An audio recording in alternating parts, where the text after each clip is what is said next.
있는 헨리 선생이라고 합니다. 네, 반갑습니다. 안녕하세요.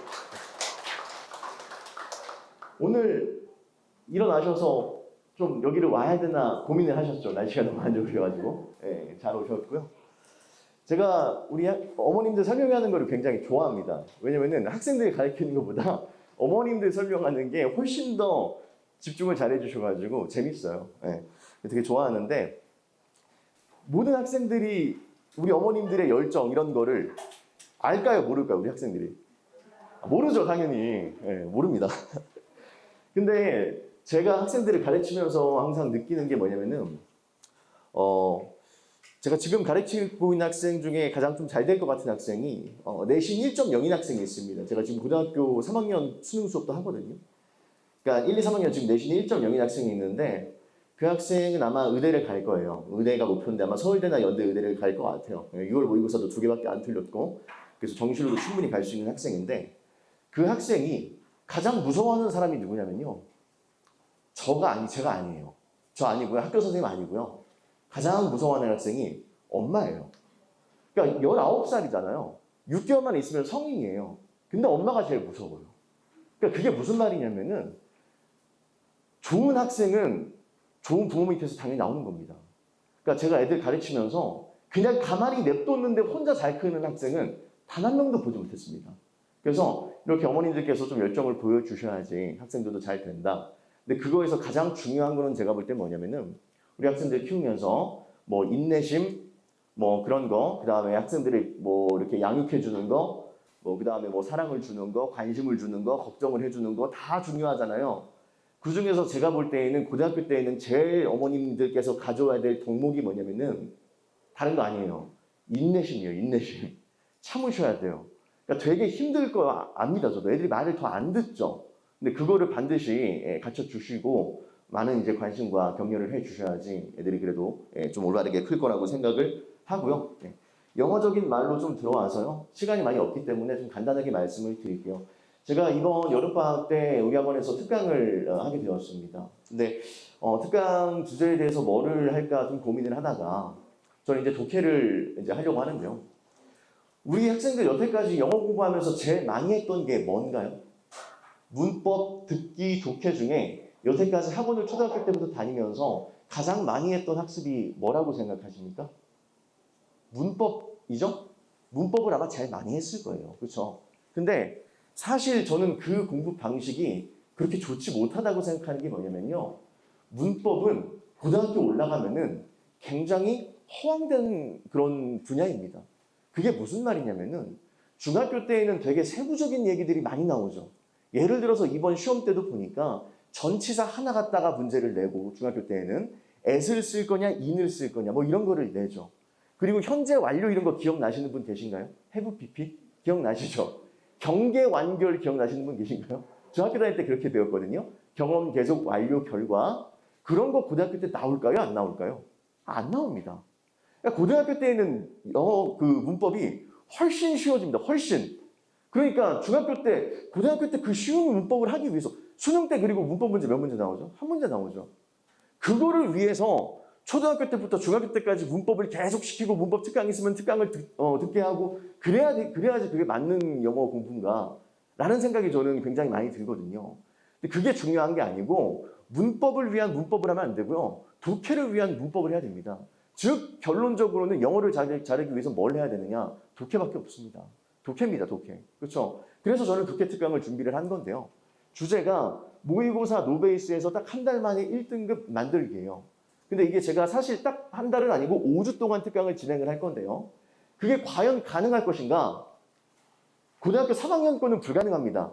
근데 고등학교 1학년 거는 당연한 거고요. 고등학교 2학년 거는 제가 장담 드리는데 5주 안에 1등급에 도달하게 만들어 드릴 수가 있습니다. 정말 그렇습니다. 왜 그러냐면은 일단 뭐 제 강사 소개 이런 거는 그냥 한번 보시면 될 것 같고요. 뭐 중요한 건 아니고 뭐 이런 거 여기 원래 제가 이제 문제를 좀 띄워놨었는데 말로만 잠깐 말씀드릴게요. 우리 고등학교 3학년 이제 6월 모의고사가 가장 최근 모의고사인데요. 우리 학생들 독해를 하면서 모든 지문을 위에서부터 아래에서 내려서 읽으면요. 총 45문제 중에 한 35번 풀면은 종칠 거예요. 70분이. 그래서 앞에 변별력이 좀 없는 쉬운 문제들 있잖아요. 그 해석만 요구하는 그런 문제들에서는 시간 단축을 많이 시켜야 되고요. 그 다음에 31번부터가 변별력이라고 하거든요. 빈칸 추론 문제, 순서 배열 문제 이런 거 많이 들어보셨죠? 그거는 외국인들이 풀어도 못 풀어요.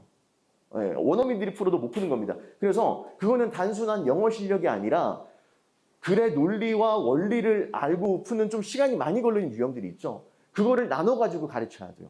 그러니까 빨리 풀 수 있는 문제에서 시간 단축을 왕창 해야지 뒤에다가 시간을 쓸 수가 있거든요. 그 방식을 제가 이번에 확실히 5주 동안 전수를 해드릴 거라고 정확하게 말씀을 좀 드리겠습니다. 커리큘럼은 어떻게 나갈 거냐면요. 제가 지금 말씀드렸던 뭐 이런 쉬운 거예요. 얘네들은 1주차에는 쉬운 거, 그냥 개괄적인 영어 해석만 잘하면 되는 것. 그 다음에 2주차부터 4주차까지가 우리가 좀 논리를 요하는 영어가 아니라 글을 읽는 원리, 그 수업을 제가 할 거고요. 그 다음에 맨 마지막 5주차에는 4주차까지 했던 거를 전체 반복해서 제가 또 복습을 수업 시간에 직접 시켜드릴 거고요. 이런 식으로 특강이 진행이 된다고 알고 계시면 될 것 같습니다. 혹시 뭐 관리는 당연한 거고요. 저는 다 제 직접 쓴 교재를 활용을 합니다. 그래서 테스트를 매번 볼 건데 간단하게 테스트 결과가 이렇게 학부모님들에게 발송이 되고 주차별로 제가 교재가 들어가고요. 저는 가장 싫어하는 게 보여주기식 과제를 가장 싫어합니다. 그러니까 숙제는 많아야 될까요? 적어야 될까요?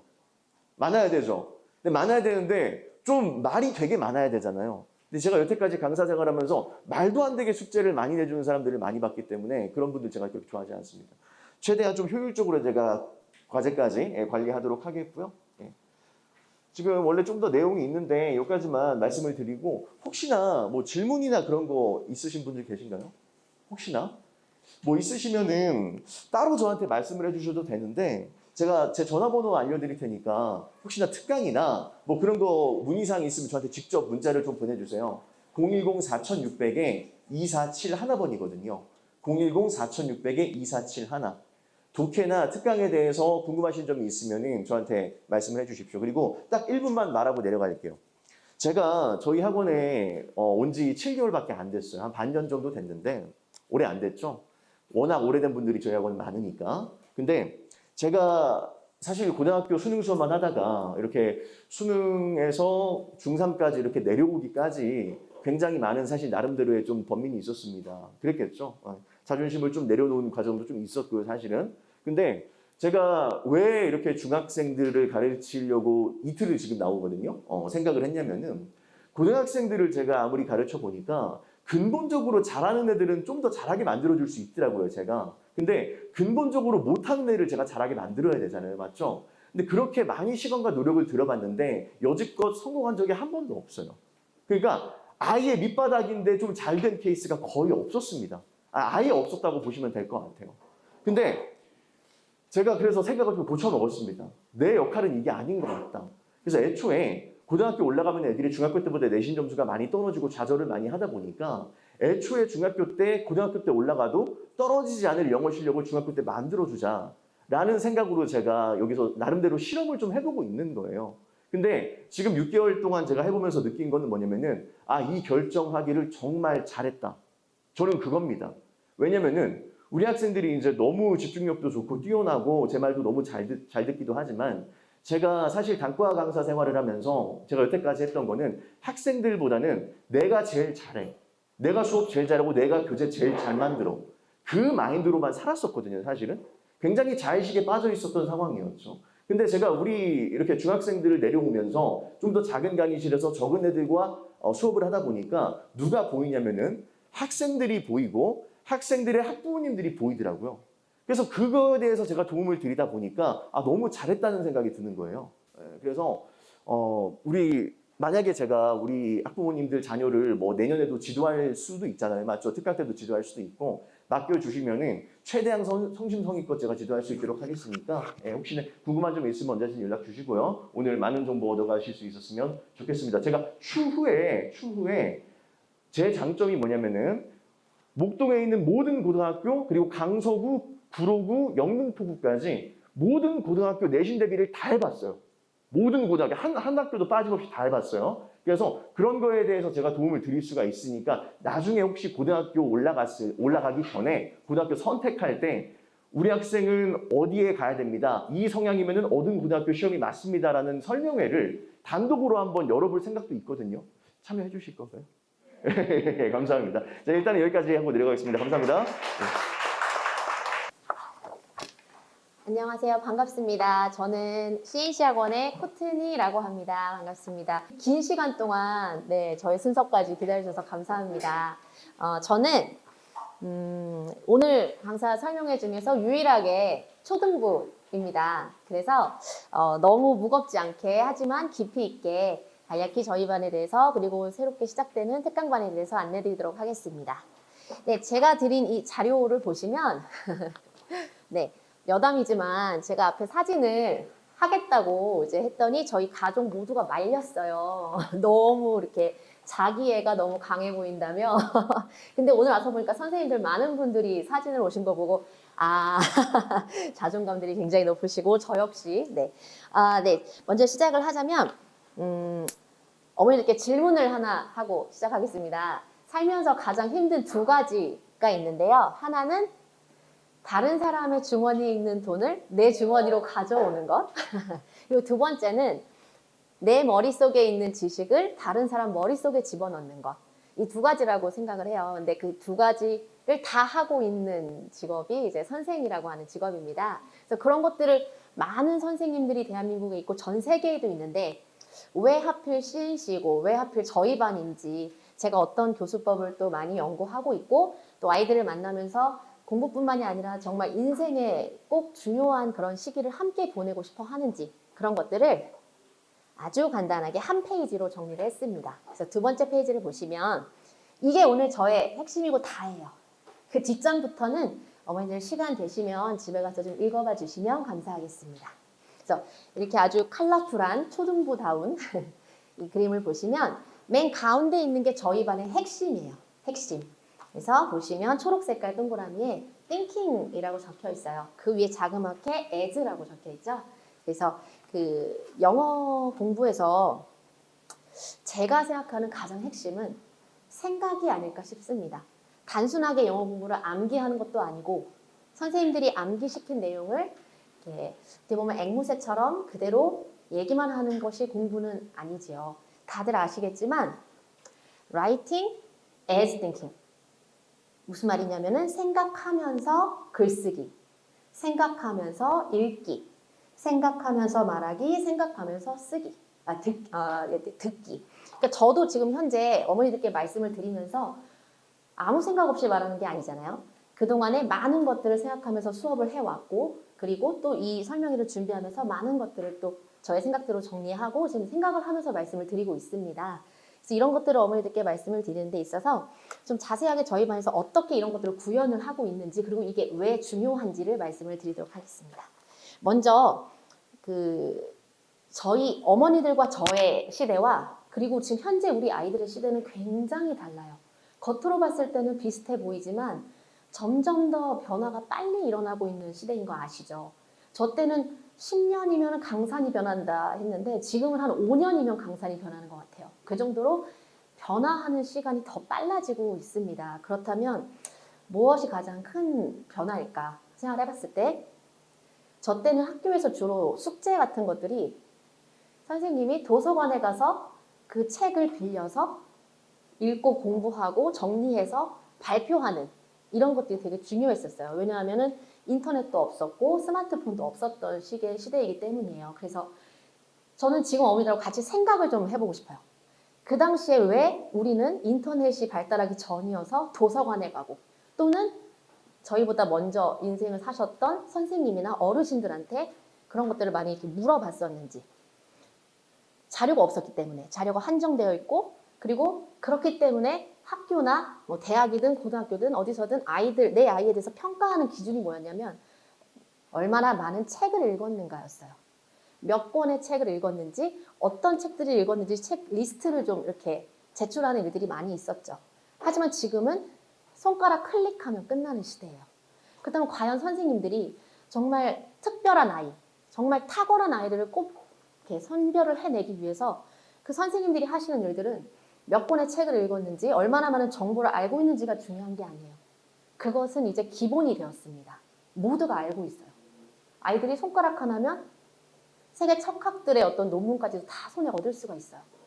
그렇다면 여기서 무엇이 그 선생님과 교수님들의 그 선별 기준이 될까라고 제가 역으로 생각을 해봤을 때 그 많은 정보들을 정말로 내 것으로 소화를 했는지, 그리고 그것을 다른 사람에게 이해를 시킬 수 있는지, 이런 것들이 핵심이지 않을까. 그래서 각 대학마다 또는 고등학교마다 이런 아이들이 어떤 아이들을 어떻게 골라야지 그 아이들을 찾아낼 수 있는지, 그런 원석과 보석 같은 아이들을 찾아낼 수 있는지를 그 선별하는 기준이 생각이지 않을까 싶습니다.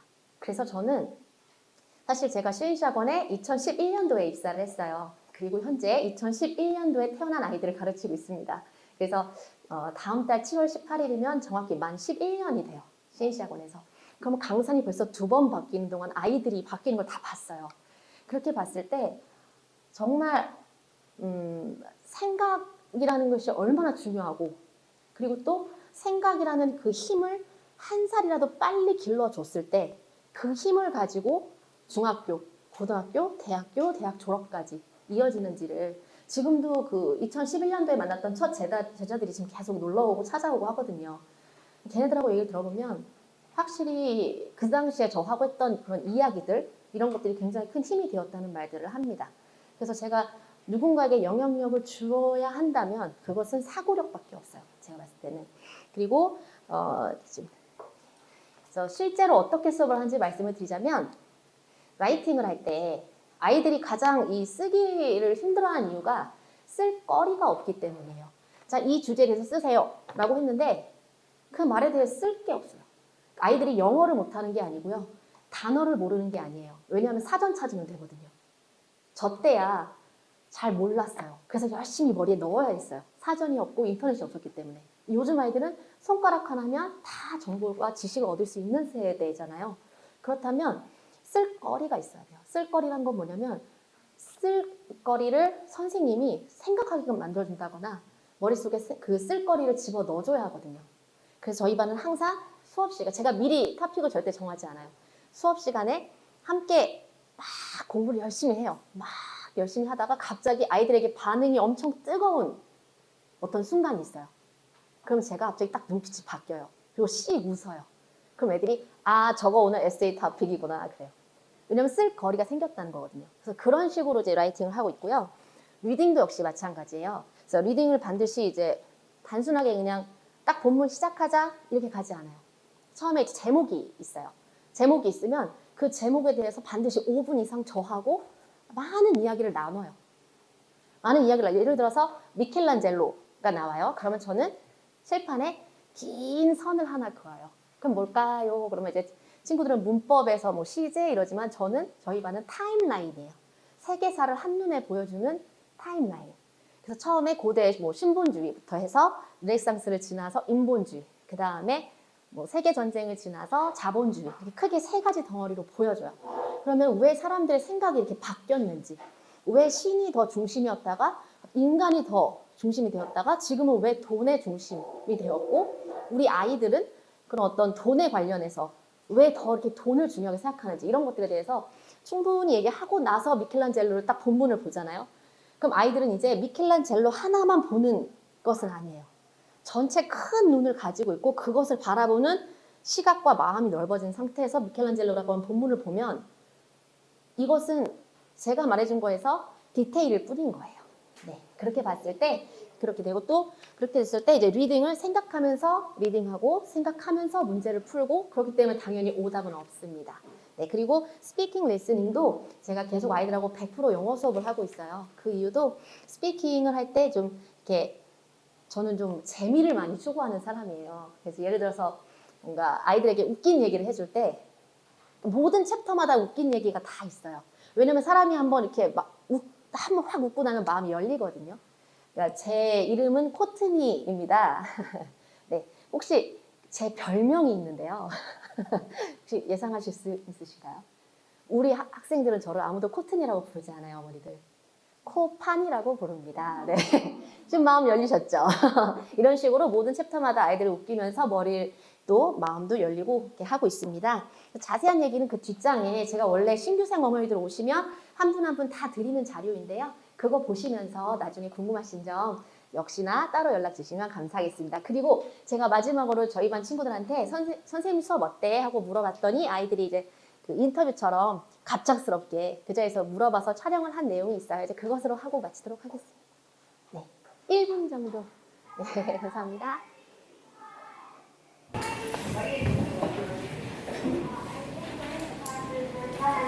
Because you learn to take a lot of understand By what? by telling some fun stories and writing them. Thank you. Courtney is very unique from other teachers, and she makes learning fun and thinking also fun too. And because of Courtney, I want to come to CNC almost every day, even the weekends. Really freaky. Courtney's class is a normal, steady class full of wonderful people who are like this. I think it's like another world from this true decomposing society of Korea where I'm living right now. Lucy. I think Courtney's class is mostly very fun because her C virus affects me very well, and both Courtney and the students are very enthusiastic about this class. Thank you. And Courtney's class is very fun, and she has many stories and background knowledge so we can understand them all. Thank you. Wait, real quick, guys. I'm so happy to be here because the honor Korean teachers just say like, this is forever and this is the reading and you should answer the question that, are you crying? You should just be last here. I think when I'm in Korean class, I think I probably abroad like America. Oh. Because you make the thinking class not just answering questions. 들어주셔서 감사합니다. 안녕하세요. 정신있습니다. 현재 저는 공간에서 초유주의 수상이건 그리고 승무 공간에서 주민상 영상의 프로를 담당하고 있습니다. 오늘 시간도 없으므로 바로 질문을 들어가겠습니다. 오늘은 제가 하고 있는 원서 수업으로 학생들과 어떻게 사용 적용을 하며 결과적으로 어떻게 비판적인 융합적인 사고의 확장으로 이어지는지를 그냥 현재 수업들이 두 가지 원서를 예로 들어 설명을 드리도록 하겠습니다. 첫 번째 책은 Strength of Merit라고 하는 능력주의에 관한 책이에요. 정의란 무엇인가 이렇게 마이크 샌델 교수가 쓴 것이고 저는 능력주의라는 개념을 설명하기 위해서 역사, 경제, 정치, 시사까지 전목을 좀 짚이고 아이들이 보다 좀 폭넓은 배경지식을 갖도록 수업을 구성하고 있어요. 그래서 실제로는 영어로 수업을 좀 진행되는 부분이 있어서 잠시 그냥 분위기 정도만 좀 보여드리도록 하겠습니다. So in order to explain about meritocracies, we go through the history and we start when aristocrats ruling the world. And this is the Middle Ages, when the old churches were totally corrupted and when Protestant Reformation took place. And this is obviously a very dark side of the history, but at the same time, this is a really important period when the capitalism gradually became the dominant economic system in the world. And then we also go through, we look back and we discuss why human beings then have been so obsessed with the success and money, which is one of the main topics of the book. And to examine the topic in further, we also look at some current issues and then some economical aspects where these technocrats generate a solar polarization. And then looking deeper, we also go through the financial crisis that happened in 2008 in America. It's also well known as the Lehman Brothers collapsing and then subprime mortgages, you know. And the turn of events made the people so resent, and then it totally made them to voting for the Trump over Hillary in the election in 2016. And it shows that the toxic of meritocracy heavily influencing the politics in the United States as well. Plus, there's another inevitable evidence that the meritocracy is a dark side, where the SAT scores are heavily correlated with the parents' affluence and wealth, and same things happening in Korea too. Finally, we draw the conclusion where by debating the dignity of work, and then I and my students try really hard to find some meanings of the work, of the success and meritocracy. 지금 시간이 없어서 어머니 제가 굉장히 부분적으로만 설명을 드렸는데 책 한 권에 몇 장의 슬라이드로 보여드리기가 좀 힘드네요. 그래서 이런 식으로 이게 되게 다양한 분야에서 좀 백은식을 얻도록 강의가 먼저 들어가고요. 그 후에 이제 뭐 아웃풋 뭐 다 반마다 비슷하겠지만 뭐 에세이, 토론, 발표 등으로 이제 아웃풋을 봅니다. 근데 저희 반에서 가장 중요하게 여기는 것은 이게 피어 피드백인데요.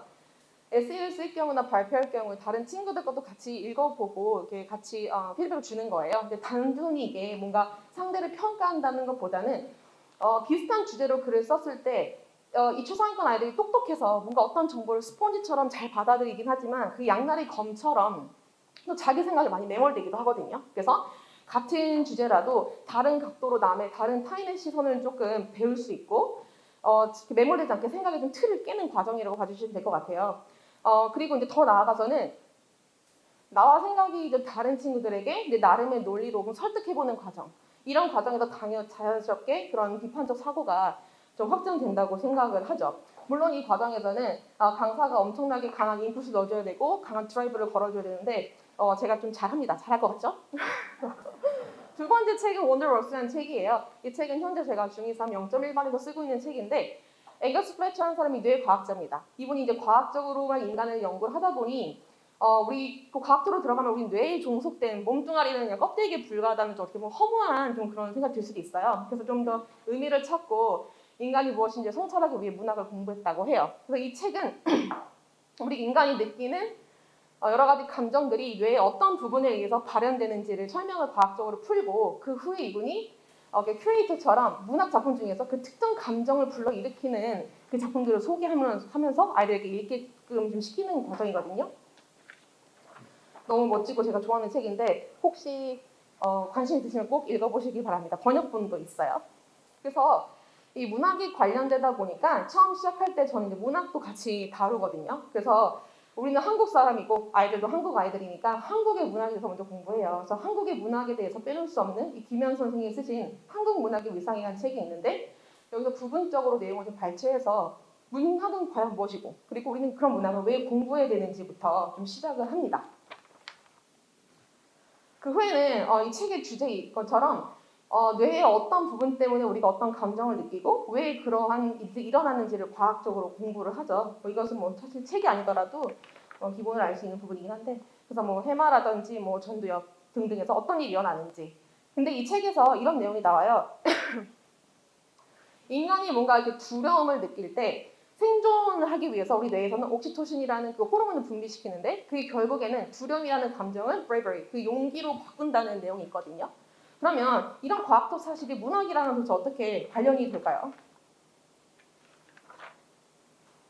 이 호머거스, 뭐 일리아드나 오디세이 같은 것은 굉장히 고전이고 뭐 누구나 읽어야 되는 필독서로 여겨지잖아요.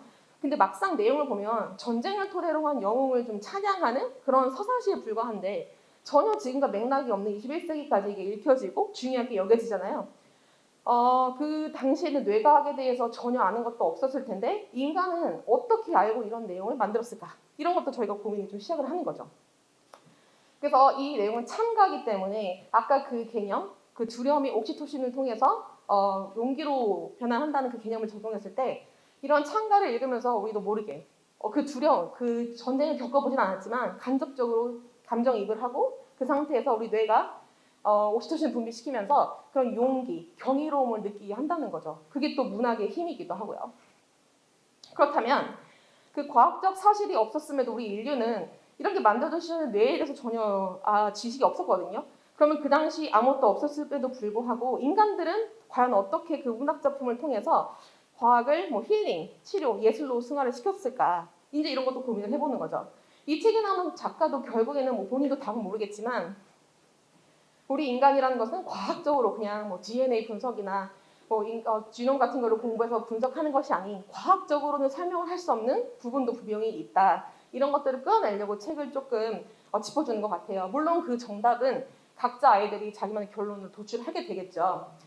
그래서 제 생각엔 이런 책을 읽을 줄 알고 이런 배경지식이 있는 상태에서 과학과 뭐 문학, 뭐 철학과 역사 이런 것들을 연결시켜서 자기 생각을 표현할 줄 아는 아이들과 아니면 그냥 읽어야 되니까 어떤 책들을 읽고 그런 줄거리를 읊어내는 친구들과는 시작 자체가 다르지 않을까 생각을 합니다. 마지막으로 네, 이거는 저희 아이들이 직접 쓴 시예요. 이 문학 작품이다 보니까 시를 다루는 챕터들이 있었는데 이 사랑이라는 감정, 용기라는 감정이 글로 어떻게 표현되는가를 이제 좀 해본 거예요. 이거는 사랑을 조금 저주 관련된 거 쓴 거고, 이거는 네 문단이 있는데 이 학생이 4명의 여자와 만났다. 여대를 했던 중2 3학생인데 그 옛날 생각을 하면서 썼던 거고, 이건 짝사랑에 관한 거고요. 이거는 뭐 Night is descended to this earth like a bat landing from flight라고 써 있는데 그 박쥐가 그 비행에서 맞춰서 이 땅에 도달하는 듯한 밤이 왔다. 뭐 이런 시적인 표현이에요. 중2 아이들이 쓰는 거거든요. 그래서 이런 거 용기를 불러내는 것들 이런 것들을 직접 쓰면서 같이 낭독도 해요. 이 이미지는 제가 내용을 보고 입혀준 거고요. 이걸 쓰면서 이 책에서 배운 내용들을 나의 창작물로 이어내고, 그리고 여기서 작가가 주장하는 그런 뇌과학적인 증거들이 정말 나는 동의를 하는가, 이런 것도 한번 경험을 해보는 재미있는 액티비티인 거죠. 그러니까 저는 수업을 할 때 아이들이 제가 가장 중점적으로 두는 것은 아이들이 그 어떤 주제를 보든 좀 다양한 시각을 좀 갖고 그 다음에 그런 생각의 틀을 좀 깨주고 싶어요. 그래서 저는 개인적으로 뭐 철학, 과학, 인문, 뭐 역사, 경제 같은 것들이 분리된 것이 아니라 하나의 긴밀하게 연결된 분야인 거고, 결국 다양한 분야에 관심을 갖고 많이 알면 알수록 내 전문 분야도 깊게 볼 수 있다고 생각을 하거든요. 그래서 특히 초6, 중1 같은 아직 비교적 어린 아이들은 편중된 지식보다는 오히려 더더욱 다양하고 두루두루 다양한 장르의 원서를 좀 접하고 거기에서 자기만의 결론을 도출하는 과정이 굉장히 중요하다고 생각을 합니다. 입시 요강이 매번 바뀌고 혼란스러워 보여도 결국 이 사회나 좋은 학교에서 원하는 인재상, 근본적인 인재상 그 퀄리티는 변하지 않는다고 생각을 합니다. 그래서 이런 식으로 공부하는 친구들이 시간이 쌓이면 자연스럽게 그 인재상 퀄리티를 습득할 수 있지 않을까라는 생각으로 수업을 하고 있습니다. 오늘은 시간이 없으므로 여기까지 하겠습니다. 감사합니다.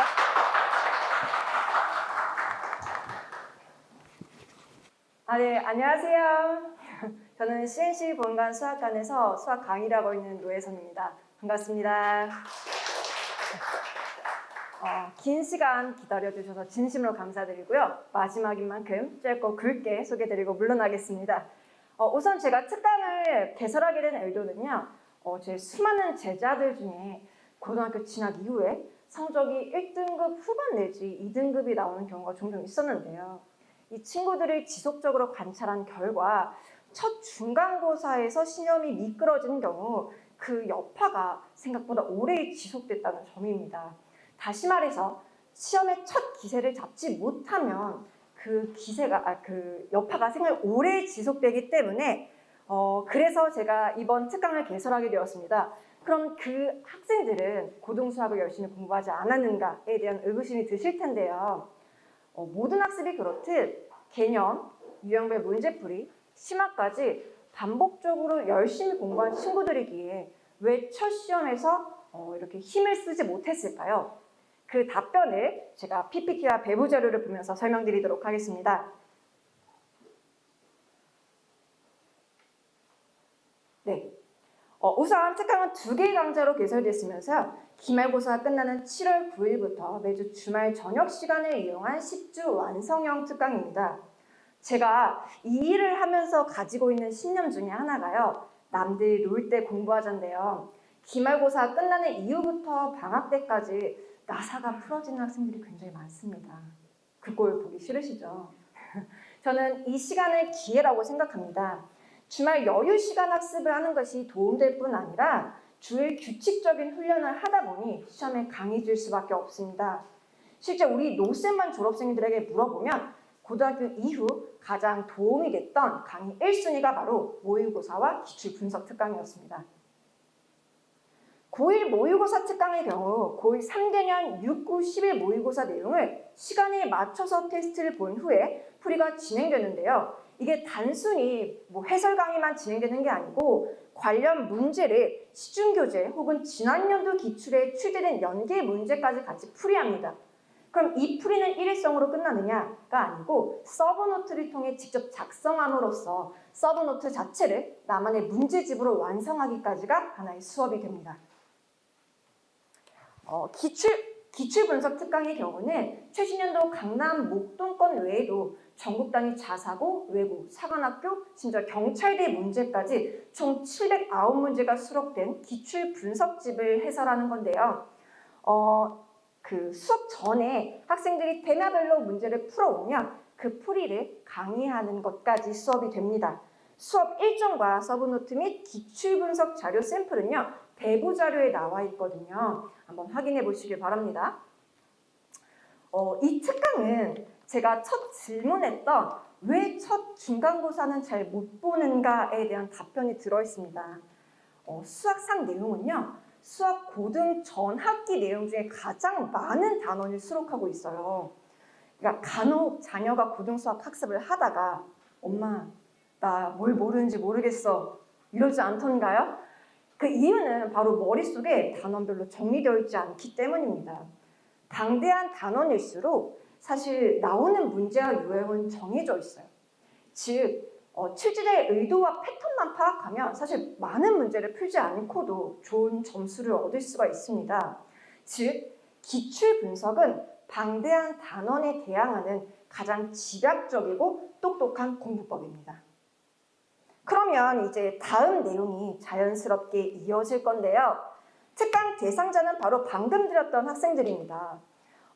모의고사 특강이랑 기출분석 특강이라고 해서 상위권을 위한 수업인가라고 생각을 하시겠지만 생각보다 많은 학생들이 머릿속에 단원별로 정리되어 있지 않은 채 시험장에 들어서곤 합니다.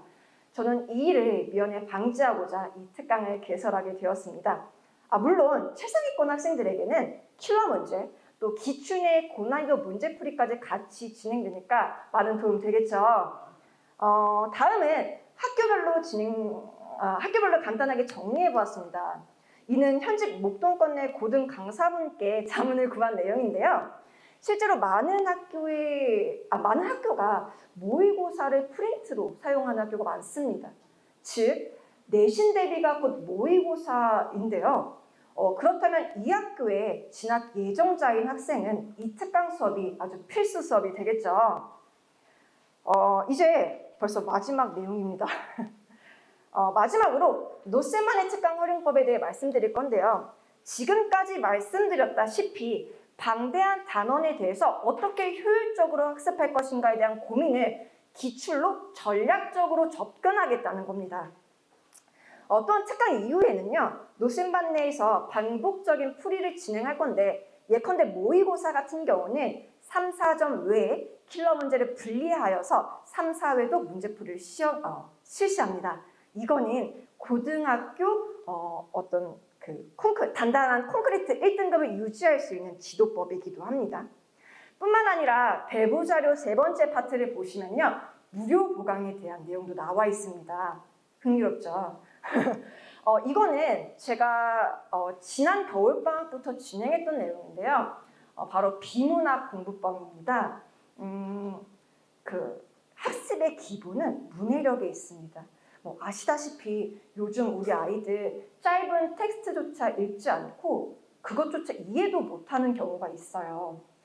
그러니까 심도 있는 수학 학습 이전에 우리 자녀가 수학 문제를 지금 현재 이해도 못하고 있다라고 하시면은 문해력에 고민해 보시고 이런 비문학 공부방의 무료 보강도 활용해 보시길 바라겠습니다. 배부자료 마지막에는 특강과 연계된 노센반 커리큘럼도 나와 있으니까 한번 확인해 보시기 바랍니다.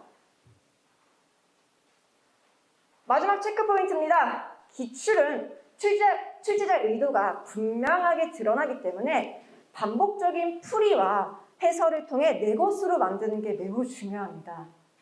즉, 반복적인 훈련은 문제 자체를 몸이 기억하게 만들고요. 그 누적된 데이터는 결국 1등급으로 가는 지름길이 되겠죠. 제가 준비한 특강 오리엔테이션은 여기까지입니다. 저는 1회차 수업에 더 완벽한 모습으로 찾아뵙겠습니다. 감사합니다.